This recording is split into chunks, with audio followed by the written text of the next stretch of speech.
गांव के एक छोटे से घर में कमला नाम की एक बूढ़ी माँ अकेली रहती थी। उसका इकलौता बेटा मोहन अपनी पढ़ाई और काम के सिलसिले में शहर चला गया था। कमला ने अपने जीवन का हर पल अपने बेटे के सपनों को पूरा करने में लगा दिया था। मोहन शुरू में अपनी माँ को नियमित चिट्ठियां लिखता और कभी कभी पैसे भी भेजता, लेकिन जैसे जैसे वह शहर की चकाचौंध में डूबता गया, उसकी माँ से बातचीत कम होती गई। कमला हर दिन मोहन की याद में तड़पती। वह दरवाजे पर बैठकर राह देखती कि उसका बेटा उसे देखने आएगा। पड़ोसी उसे सांत्वना देते, लेकिन उसकी आंखों में हर दिन इंतजार का दर्द साफ झलकता।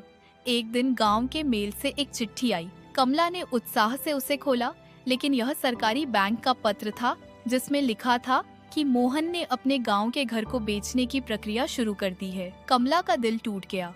उसने सोचा, क्या मेरा बेटा अब कभी लौटेगा?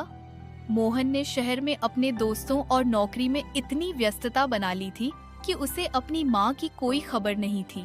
कमला ने उसे कई चिट्ठियां लिखी, लेकिन कोई जवाब नहीं आया।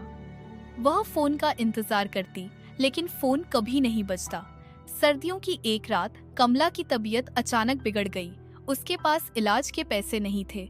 पड़ोसी उसे डॉक्टर के पास ले गए, लेकिन डॉक्टर ने कहा कि उसकी हालत गंभीर है।